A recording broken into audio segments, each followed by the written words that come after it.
Jamie jumped to her feet. "Chris!"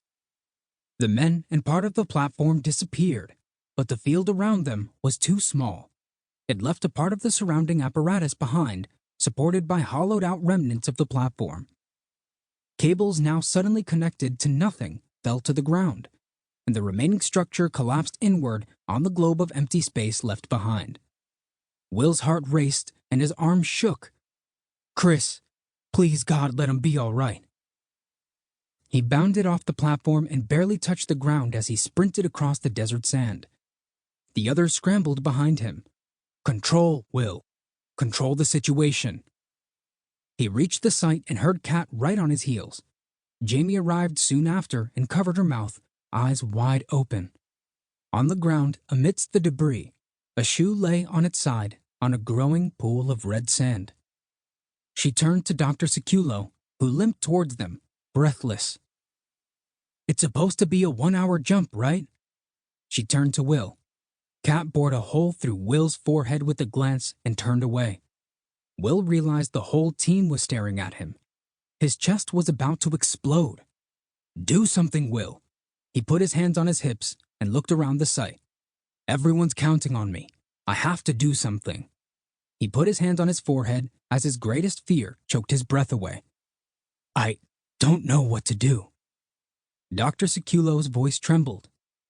"We have to wait." Will turned away from all the staring faces and looked up at the crude and wrecked replica of the spacecraft they were training to fly. Only a year later, he had stared up at the real thing for the first time in the hangar at Kennedy Space Center. A delta-winged vessel that more resembled a sleek supersonic jet than a lumbering rocket or space shuttle, her long, narrow nose cone pointed directly over his head. He strolled around the ship, gazed up and down, and expertly noted every detail. The swept wings, the narrow, rectangular thruster cones, the small, maneuvering thrusters above and below, and the large, ventral thrusters under the fuselage and wings. Chronos was a vessel unlike any other, a vision of technological beauty. He took a deep breath, returned to his position in the front of her nose, and lifted his gaze again. The proud vessel seemed to meet his gaze, and for just a moment, he was floating. But then he remembered his father's stare and settled firmly to the ground. His 12-year-old voice cried out, "Don't go, Dad. What if something goes wrong? What will I do? I don't know what to do." His father's angry words echoed over and over in his head. "Stop it, Will. I've told you over and over. My work is important, and it takes me away from home a lot. Now grow up and start taking care of your mother like a man." "But Dad..." His father silenced him with a stern look and an open hand in front of his face.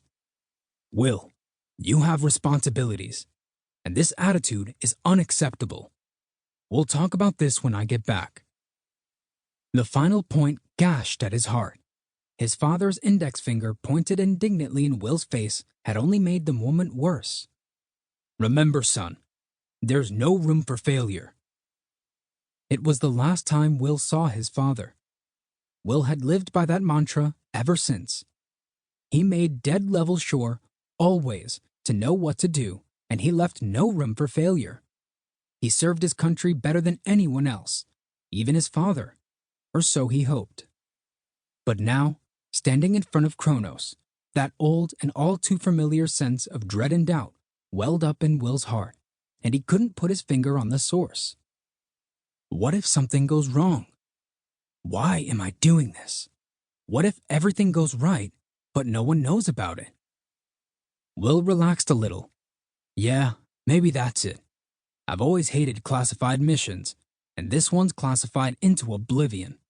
Yeah, that's definitely it. His mind did what it was told and calmed down. His heart didn't buy it for 1 second.